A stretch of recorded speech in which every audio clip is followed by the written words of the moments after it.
if you thought that Way of Water was big and impactful, Fire and Ash is going to be an experience unlike anything. There's a lot more drama. There's the stakes are the stakes are super high right now. There's also a lot of pain. There's a lot of extreme emotions that we're going to compel you to feel. There's a lot of grief that the Sullys are going through.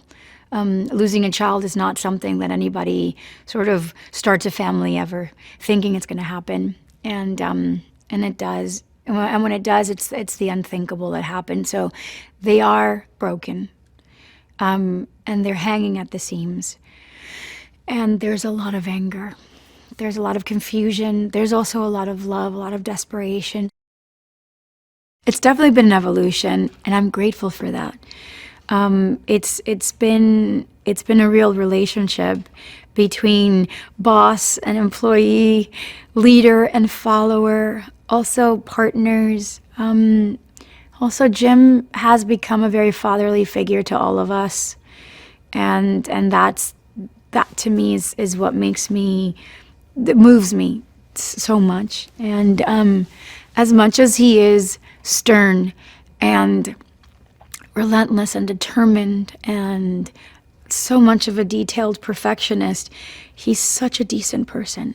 He has such a big heart. He cares so much about us, and he cares so much about what he does and what it means to him. And that's only been able to raise us. So I'm incredibly grateful. I think it's quite incredible that Jim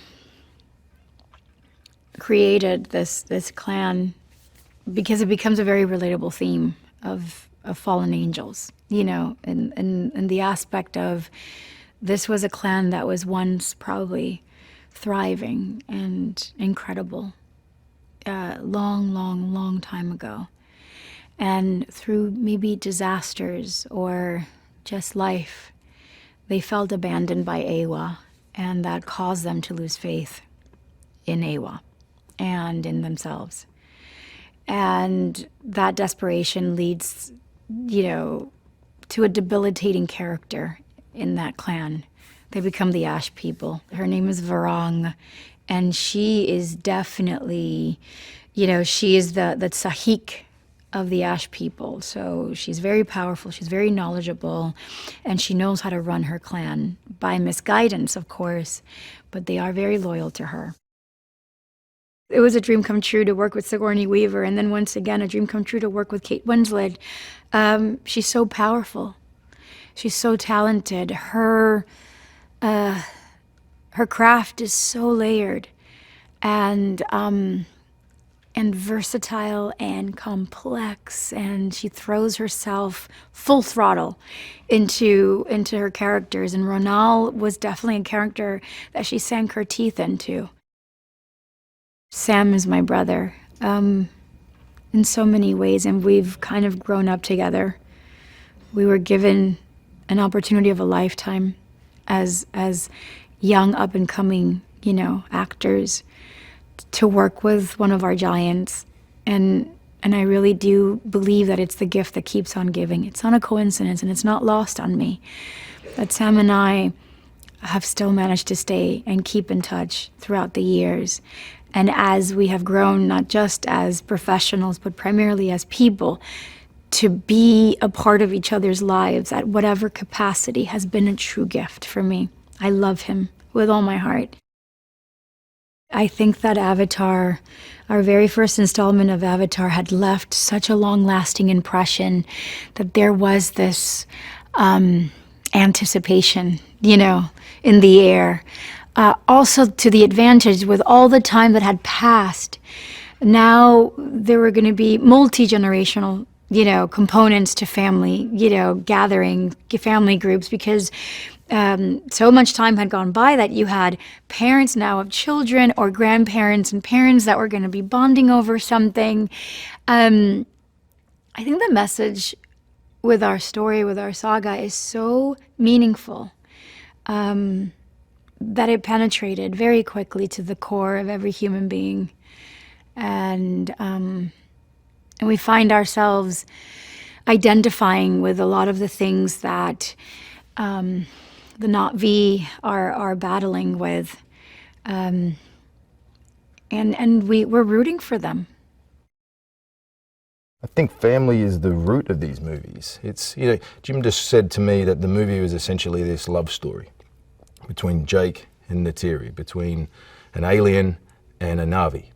And that love story obviously blossoms. They fell in love. The next, you know, logical step is they have a family, and then, you know, the more the family grows, bigger family, bigger problems. And I think, and it's putting the stresses on that family that's the main dynamic of this saga. It just happens to be in an intergalactic war. It just happens to be an intergalactic kind of mining and you know, operations taking over the world, etc., etc. But the core of it is about how a family survives under stress. The death of a child is such a look. It's so guttural, and they couldn't stop it. It's a will from some other kind of force, and it's so devastating. And whether there's a way through that is what Fire and Ash is about. It's about grief. It's about healing. It's about suffering, and it's about how you rise, I guess, from such pain. And, you know, it's not necessarily about distinguishing grief, because the Na'vi have a way of reaching out to the dead through Awa, but it's about how you can continue when a force way outside of your being rips you apart. I think one of the things that keeps coming up in this part of the story, which was a hangover also in the Way of Water, is Jake's reluctance to take on the mantle of Turok Makto. And I played a lot of the Way of Water as Jake becoming a person for peace. He doesn't want to be Turok Makto, he doesn't want to fight, he just wants to protect his family, his clan. In the third one, there's a lot of pressure to take up that mantle. But at what cost? He's already lost his son, and in the first movie, by being Turok Makto, he lost thousands and thousands of Na'vi. And this, if he takes it up, he knows you're riding the beast of war, and it's going to become more and more bloodshed. Once you take on and ride the Leonoptrix, ride the Last Shadow, that's it. It's game on. There's no holding back. And I think that idea of Jake wrestling with that in order to become the leader that he managed to become, I think it's a lot of added stress, but it gives Tonowari something to push on. You know, we need Turok Makto, but at what cost? You know, and I think that's a great dynamic that we kept exploring, and we're still exploring. Jim's not necessarily world building, he's creating something that is so strong and so tight that it feels familiar but unexpected, it's safe but not safe when you watch it. You know, to me, it's not just the movie. I'm sure the thousands of people involved, it's not just making an ordinary, normal film. It's part of your life now. We've been doing it for so long. And that's interesting. So if he's world building, yeah, he's creating his story, but he's helping build worlds in my real world. You know what I mean? I enjoy coming here. I enjoy making these films more than anything. They have a history where their world was reduced, and so they don't really care about anyone else's world. And Varang grew up in that, and so she's just going to take what she needs, kill who she has to, and she's a wonderful character, played by Oona Chaplin, and she's gorgeous.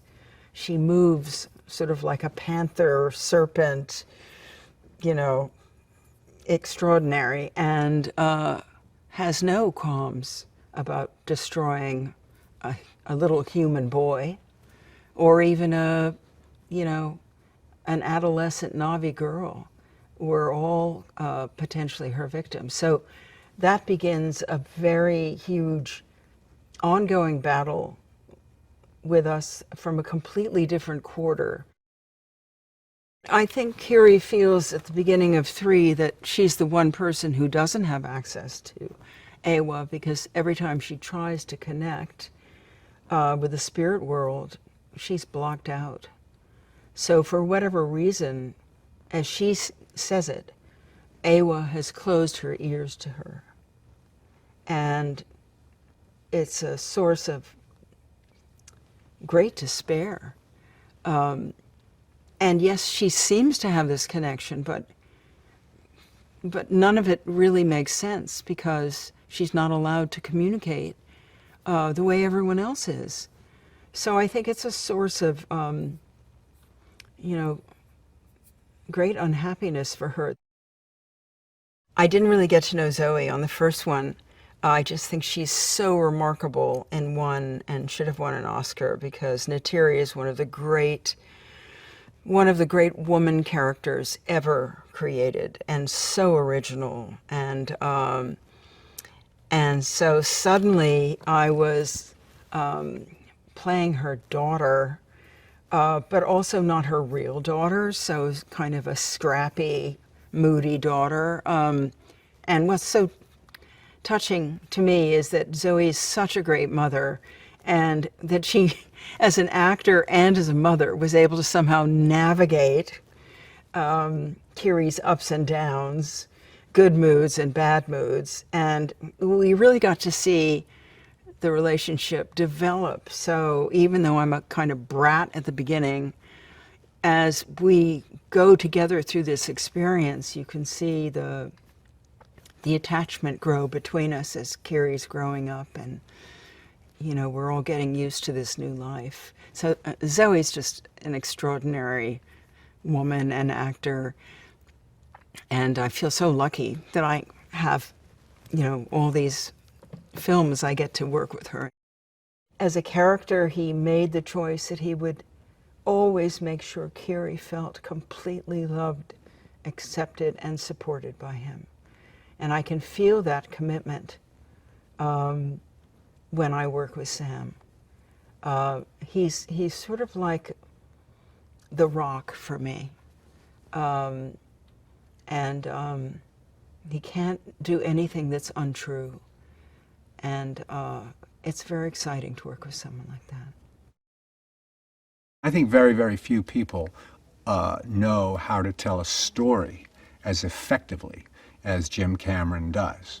And he's well schooled in storytelling, and he's got what I would have to characterize as the popular touch, which is something, by the way, that Shakespeare also had.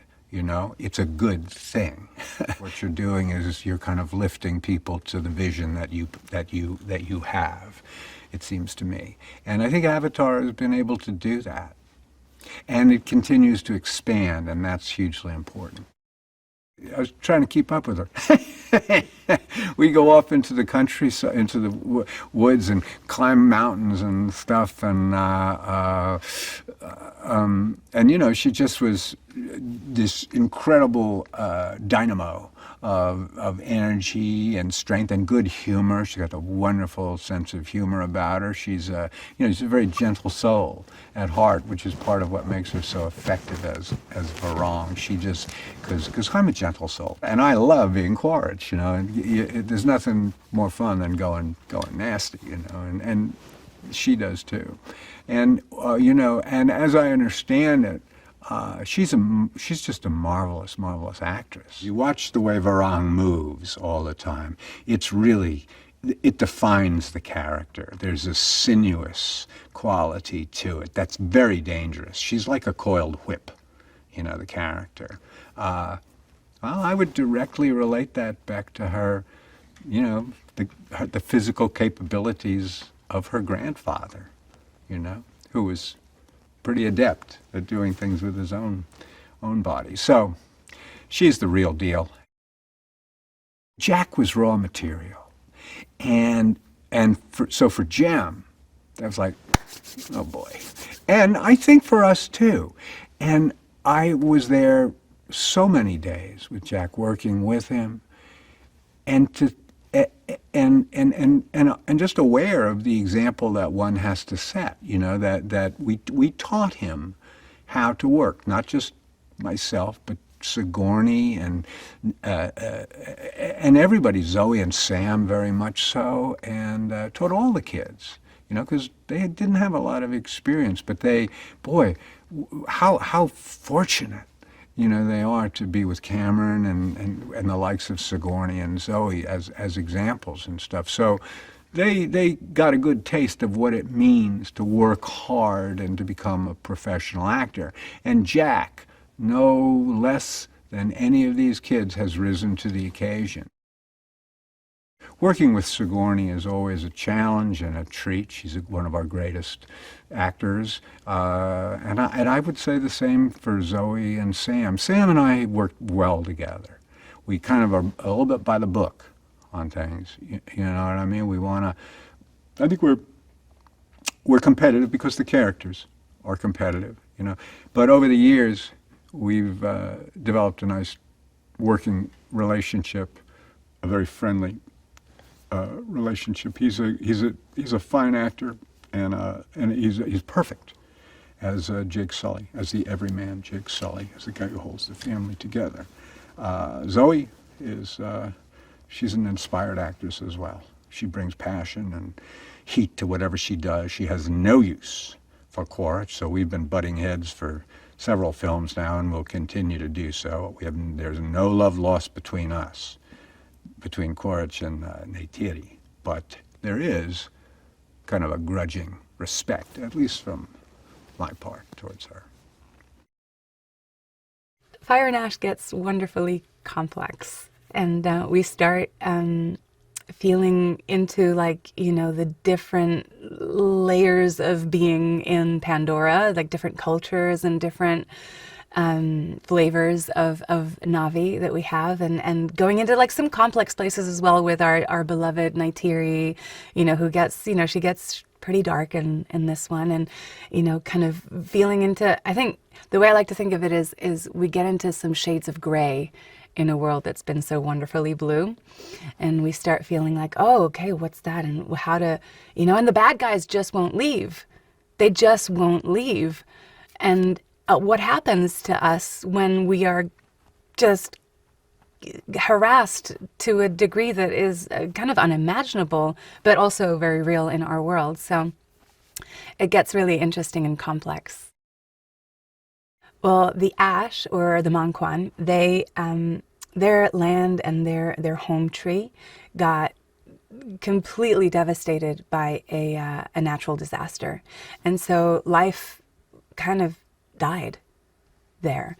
And the ones that made it, the Na'vi that made it, were horrendously traumatized. And you know, a lot of grief. Obviously, a lot of them lost family members, and their whole way of life was just completely eradicated. And so, in essence, they're very traumatized, and then they feel like this great abandonment from their mother, from Ewa, from the divine mother of everything. You know, she bailed because nothing lives, and they can't connect. They put their kurus, and it's just not working. You know, so they feel this sense of abandonment, and they're you know, in like this devastated kind of world, and they are mad. They're really, really mad about it. Varang, in the pit of despair when everything was just covered in ash and everything started to die, and everyone is going completely berserk and desperate, she just like zeroes in on the place and the power and the force that took all of that away, like completely devastated her world.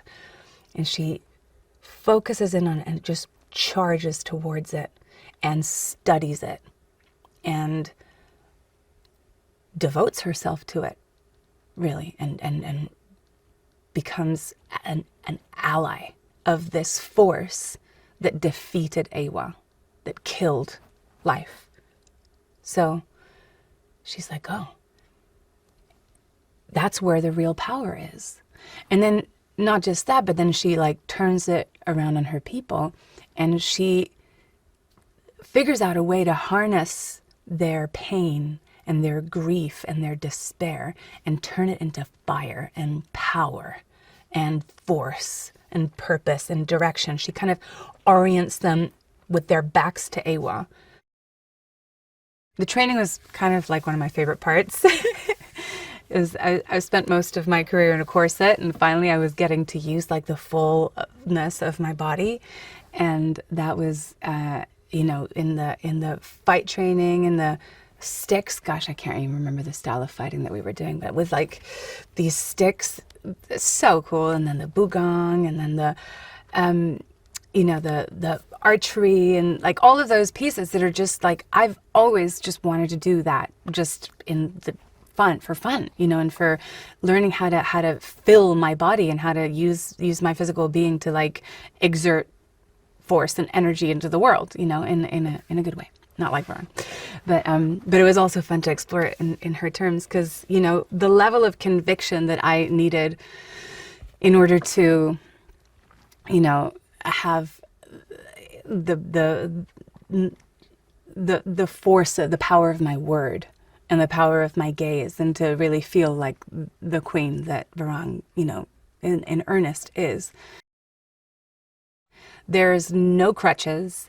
It is you and the truth of the moment that you are imagining in your mind and your commitment to it, and there is nowhere to hide. You have cameras everywhere. You have cameras right here that are following you around as you move your head. You have thousands of everything. Nowhere to hide. So it was glorious. As an acting ensemble, we have to create we have to really create reality together in a way that's very much akin to theater.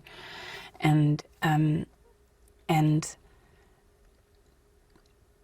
of lean on each other and really hope that it works, because there's no way to gauge if the size of what you're doing is going to match the size of what Jim has envisioned for the final product. And so you just have to trust and be in that trust in everybody. It's a really beautiful experience. It's like nothing else. I'm spoiled now. It feels wonderful to play strong figures who thrive and survive their situations to a certain extent, but who certainly are fighting for themselves. I mean, Ronal is fighting for herself and for her family. She's fighting for everything she's ever known, everything she lives and breathes. And the message in that is just so important. Looking out for the people around you, the people you love, the people you care about, the people whose entire existence rests on your shoulders, as it does for Ronal. To me, there's something incredibly poignant about that message. I sort of feel like the world of movie making and all its technology has finally caught up with Jim Cameron's brain. And that's what is enabling him to work in the way that he now does. I mean, it's fantastic how I think Jim has changed as a creative. I feel what was lovely to sort of witness and experience was the time he really gives to all the actors.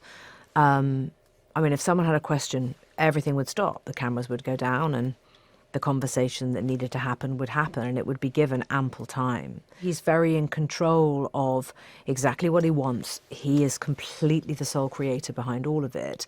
And actually, to a certain extent, there's stuff going on in Jim's head that nobody can really understand, and nobody will really get to see the fruits of until you see the finished movie and you go, okay, wow, that's what he meant. That's what he was thinking about. That's what he was trying to describe to me when he described the size of the Tulkun's fin, and this weird little metal grate I'm sitting on is actually, 5.5 feet long and would stretch way beyond. She has this very complicated relationship with Neytiri, who, as we all know, is so famously and brilliantly played by the eternally exquisite Zoe Saldaña. I think Ronal learns more from Neytiri than she would ever really care to admit. And I think deep down she comes to acknowledge her, to see her, and to learn from her. Well, first of all, they all grew about 3 feet, which was just insane. especially Britain, he seemed to grow the most, I think. Philip was always quite tall in the beginning, and Bailey went from being, you know, a young sort of preteen to becoming this beautiful, wonderful young woman. And Trinity was a little titchy tot, and now is very much almost a grown-up. So it's just wonderful to see, you know. It's wonderful to see, and I think for them, they will hopefully look back on this time and cherish the lovely lessons they learnt and the experiences that they had being with all of those incredible actors, because there is nothing like it, I'm telling you. Being in a room full of great actors is a very special place to be. It's a real privilege. What Varang holds is this sort of sense of, I guess, betrayal, that she can rationalize and justify her sense of vengeance upon the world. You know, that's the scale of her rage, and it seems like a inexhaustible sense of rage and injustice at the world. So a truly terrifying force in the world of Pandora. Jim describes it well when he talks about, you know, he compares it to other sort of sci-fi worlds where you go to different planets in the galaxy and there's a whole new species of life. But that's pretty much that one life that exists on that planet. You go to another, you know, you get all of these different exotic planets with all these strange humanoid creatures on each planet. But in Pandora, it's most like Earth, and that sort of, you know, you have all of these different ecosystems that are related to the biological makeup of the planet. And so that's how you get these different biological creatures that all have distinct features, but then culture is born of it, right? And they are all interconnected, but they're all distinct. So those that are from the air, fire, earth, and water. So that's a rough estimation of what goes on. And then Jim wove together these different cultures from Earth as inspiration.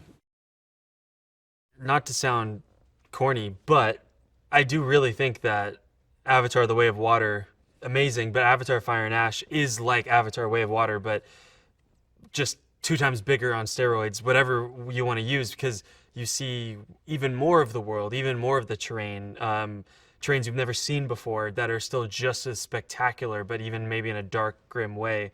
And you're introduced to more cultures of Na'vi and more of the human side of things, and just everything grows, right? Everything is just bigger and more entertaining. Spider at the beginning of Fire, he's kind of going through a lot. I feel like he just saved his dad, his Quaritch. So there's probably a lot of guilt with that, and just a lot of confusion, because there's, you know, his family that he's kind of known his whole life, but he's always really wanted to be a part of, but he's never been fully accepted. And there's probably some amount of him wanting to be accepted by Quaritch, even though he's in a lot of ways a despicable person. But the thing about Spider is he at the end of the day, he is an orphan, and he doesn't have a full-on family that fully accepts him anywhere. So he kind of, like I think anyone, really just wants full acceptance from someone. So it's just kind of a tug-of-war of emotions for him. Varang, she's powerful. She's not nice. She's pretty evil, you know, and she cares about her people. I'm trying to think of, like, I don't know, it's not like good things to say, but I mean, Varang's Oona just completely knocked that role out of the park, and like you could see almost like in the same way Zoe just becomes the character and Oona's movements and everything, but it's different, you know. It's not like I'm trying to think with like Zoe or even just the other clans. Like the Na'vi always have a grace to them, almost like cats, but it's always like a graceful grace, right? It's like nice, but when Oona or any of the Ash are like kind of gracefully stalking, it always has this ominous undertone to it, because they're not a nice clan. They're really violent, and they've always had to fight for resources. Working with James Cameron, I think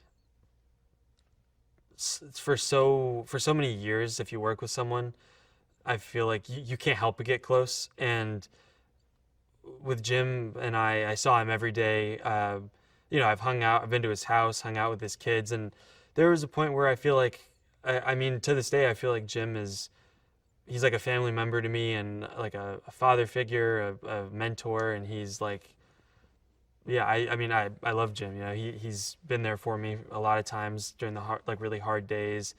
We've been together for cast dinners, good days on set. There's just so much life that I grew up with him. So,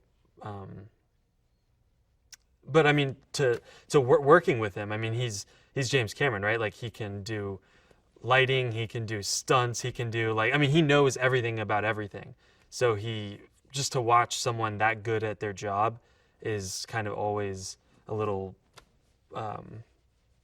it's just, I don't know, it's just it's always almost entertaining to watch someone be so good at everything and just create this movie. The Way of Water was an incredible film by itself. However, I believe it's just the prerequisite to these next films. It's sort of the trailer, in a way, of what's to come. How incredible it was, no one can imagine how good they're going to grow and evolve into. Just as far as story-wise, you know, the crazy things that are going to happen and all that stuff, but most importantly to me, which is character development for all the characters, and you really get to fall deeper into the world of Pandora and to the world of Loak and everyone else that is involved in the films. Loak thought he was outcast before. He thought he was alone before. No one understood him. And now I don't think he even understands himself. You know, we all have that hard-headedness sometimes where we're like, you know, everything I'm saying is right. You know, they just don't understand. And now he's questioning himself, and everything that he thought was bad got worse. People are not understanding him. People don't see him. Now he thinks his dad, you know, he didn't think his dad respected him now. Before he thought, my dad doesn't respect me. Now he thinks my dad hates me. And everyone hates me, and this is my fault. And he blames himself, and he hates himself, which is the saddest part. These people are the masters of what they do, and they really bring the energy. And so for me, I'm always about searching for the moments of real, and never having a fake moment. I don't even call myself an actor, because that's how I really try to bring my heart onto the screen. And working in the environment with them, they really made that so easy for me, because they're real, and so it was never a fake moment. If you thought Way of Water was big and gut-wrenching, Fire and Ash is epic and an emotional roller coaster. I have a feeling we'll all have to be there after for each other to recover.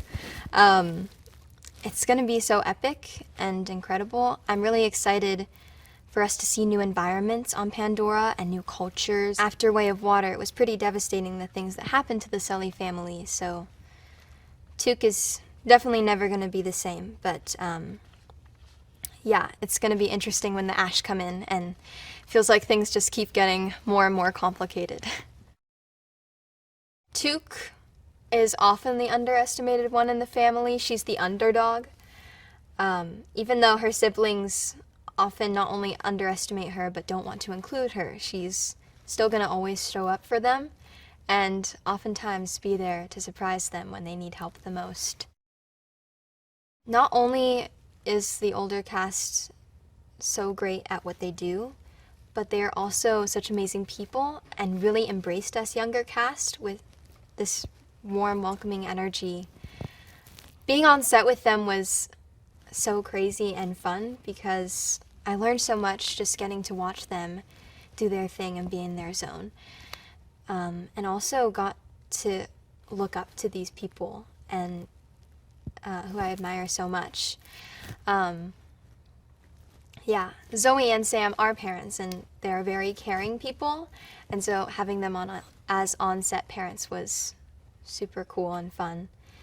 And it was an honor to be sisters with Sig and Oona and Slang. Although they play these vicious characters, they are such fun people and were always really kind and brought this contagious energy to set. And Kate is epitome of graceful elegance, and just the whole adult cast. I could go on and on just how awesome it is to be on set with them every day. People oftentimes ask me about working with Jim, and it's definitely the question I've been asked the most, and yet after all this time I still don't know how to answer it and sum it all up, because Jim is so amazing in so many different ways, so many different aspects. For us actors, he created a really nurturing environment on set. I always loved how he took the time to explain what's going on in the world of Pandora around us and share his vision. And he always shared his vision with such passion and the spark in his eyes that made it getting to wander into his mind before a scene. And he's a really inspiring guy. Playing Tsireya has opened my life in a way that I didn't expect to. I think actors talk about that a lot, like kind of a turning point with a character, but this was my first character, really.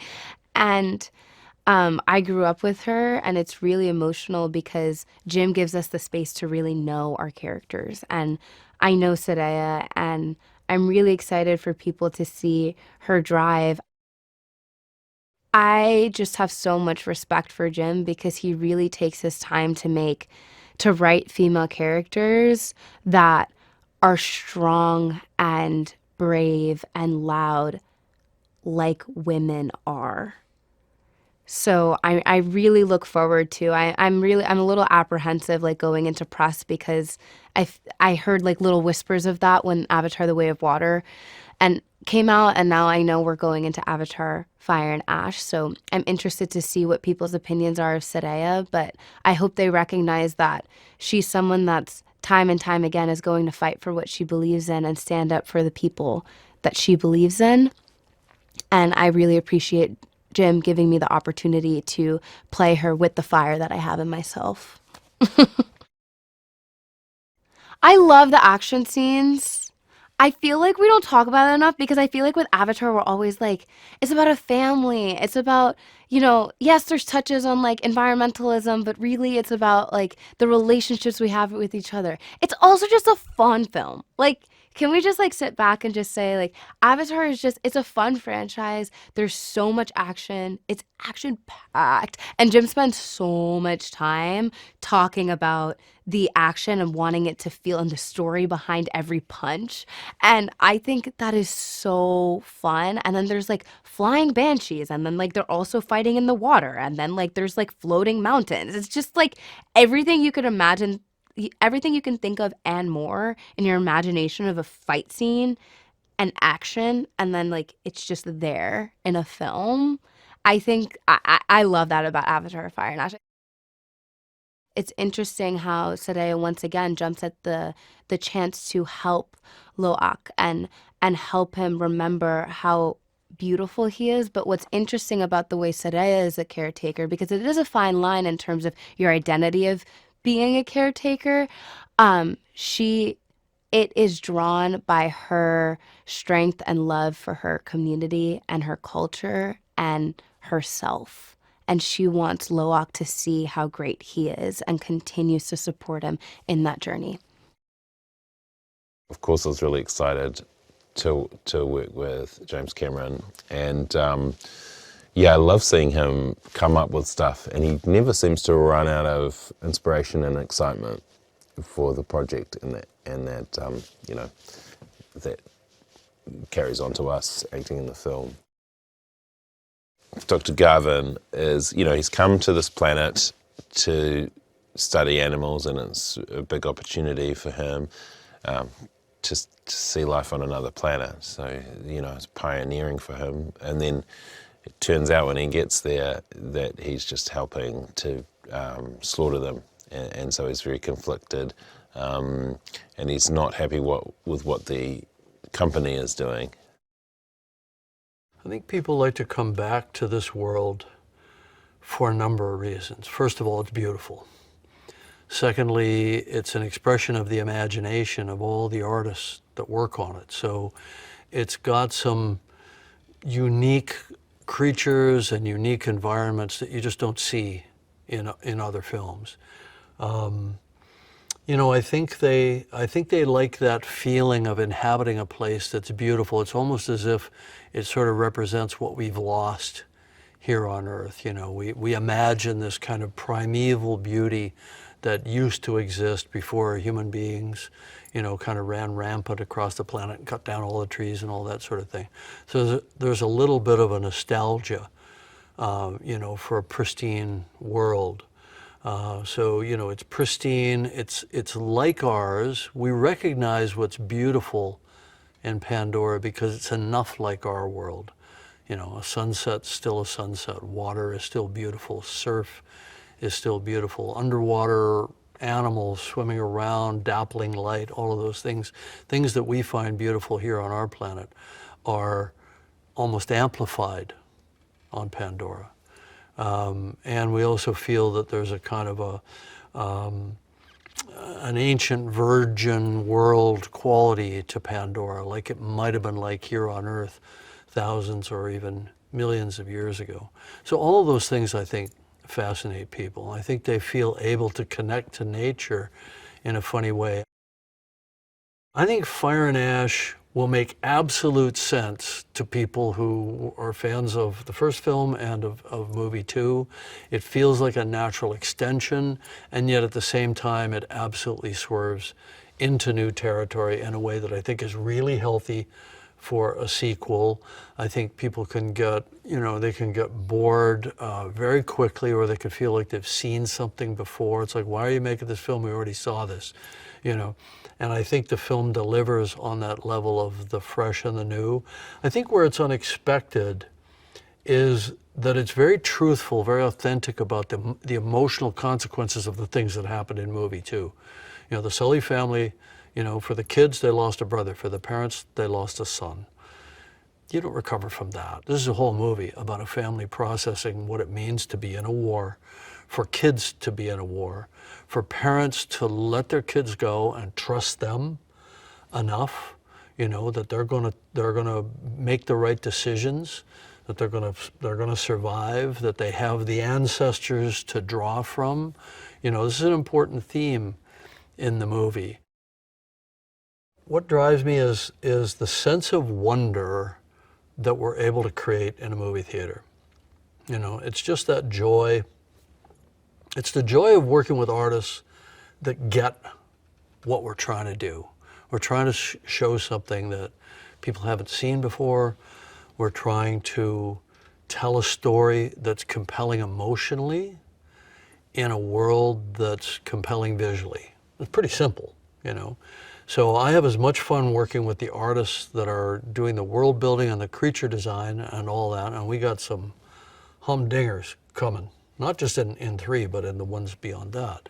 Some pretty great stuff I can't wait to do.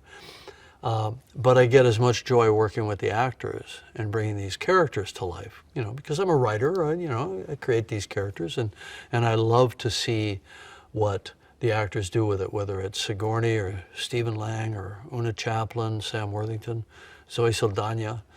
You know, I just love seeing them inhabit these people that are complete creatures of the imagination. You know, I mean, I think this is a joy for any filmmaker, any screenwriter that also gets to be a director. For me, it's end to end.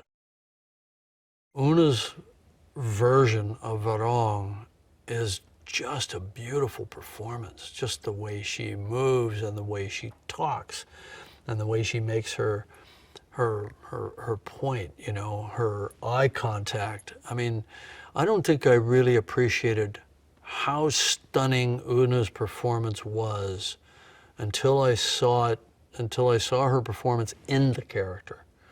And it's almost a way of externalizing what her thought process was while she was acting Varang. It's all there. It's all there in the way she moves, the pauses, the looks. The interesting thing with the Ash is the Ash are culturally different, but they're not physiologically different from the Omaticaya. The Ash people are forest Navi.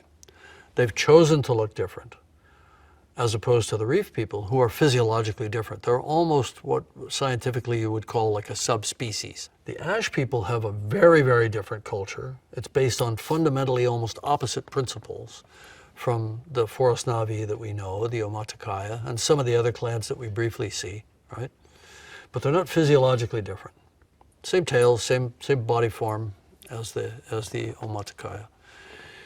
So once again, by internalizing their trauma and using that to sort of empower themselves, we said, we're the Ash people. You take the ash destroyed their land. It's the ash from the volcano, not the lava. Yeah, the lava probably did some damage, but it's the fire, the burning of the forest and the fall of the ash from the volcano that buried everything, like Pompeii, you know. And I've seen other volcanic sites that have been buried, and it's the ash. The Tsireya are a culture of traders. So in a funny way, they have their own unique identity in wardrobe and culture and ornamentation and so on. They speak Navi, their own slight dialect, but basically they all Navi everywhere all speak the same language. That's because they all plug into the same spirit world. No matter where they are on the planet, they're all connected, right? So it's stabilized the language over time. So the Wind Traders they're nomadic in the sense that true nomadic culture usually followed specific seasonal routes of migration, right? So the Wind Traders follow trade routes that are sort of determined by where population centers are around the planet and which way the wind blows at what time of year and where they can get through. And just like any sort of classic balloonists of the last couple centuries, if they want to go that way, they go up to the altitude where the wind's going that way, and if they want to go that way, they drop down to the altitude where the wind's going that way, or they wait until the wind's going where they want to go. And, you know, their philosophy of life is the wind gives and the wind takes. I think what the actors bring to the movie is the thing that is most important in the film. We love our world building, you know, we love creating this otherworldly experience. I love it all in 3D. I like the fact that people immerse, but why do they immerse? I could hold your interest for 5 minutes with all that stuff. I hold your interest for 3 hours because of what the actors bring. They bring the heart, the soul, the angst, the pain, the joy, all of the things that we want to feel as an audience when we're in that theater. We want to go on a journey with characters. We only care about the characters. You know, I shouldn't say we only care about the characters. The eye candy that we create around that, the creatures, the specificity of how you saddle up a marine creature or a flying creature, these things that are tactile, that connect us. It makes it feel like this fantasy world is real. Even that, in a way, you think it's the actors. The actors make you believe that it's real people in a real situation, no matter how outlandish it may look. And that's a critical thing. I really felt like my experience and my personal kind of journey of loss through fire made this kind of moment of writing feel so first person and feel very intimate in a film that's as large scale as something like Avatar Fire and Ash. It sometimes can feel so epic and so massive that I wanted to be something that made something so large have a moment of kind of stillness and even feel small, something that just felt intimate and personal in the midst of something so large scale. For me, it was so helpful to see even the movie unfinished in the writing process, because I was able to take these themes, morals, and values and kind of implement them into the lyrics. And so about chosen family and resilience and rebuilding, but then also take the visual cues like flying beside me like arrows in the wind, and kind of take these, different pieces of visuals and kind of turn them into a painting of lyrics and words and melody and sonics, which is so fun for me to kind of get to paint with sound. And James is really inspired by sound design. It's really, for me, such a big part of what makes the film so exciting is all the journey of the sound design. And so I kind of was really inspired by that and put it into the music while still having it feel like a song that I would release without and outside of Avatar, something that really had my fingerprint. Well, Simon was so unbelievably helpful, allowing us to take picture into the studio. So we would actually project Avatar sequences on the back wall of the studio. So we were constantly in the universe. It felt like we were inside of the picture. And I think that was an amazing kind of piece of the puzzle of Simon's part. That was, his kind of suggestion for us, was that we couldn't just watch a movie, walk away and write. We actually needed to be immersed the way that everyone else will be immersed in this film. We needed to kind of live inside of it and feel that kind of real, true Pandora. And we got to kind of live inside the Avatar world, and that made it so immersive for us and so inspiring. Avatar Fire and Ash, what's really special is the theme of chosen family. For me, that's such an important part of, my community, my friendships, and what I consider my family. And I love the idea of this kind of, unity and resilience, and that you're always stronger when you're backed by people that are loving you, supporting you, and believe in you. And I do believe that message of together when we dream as one, we're just so strong, so powerful, and we can really make dreams a reality when we kind of unify. And so the theme of the film, specifically in Fire and Ash, really resonated with me in a unique way.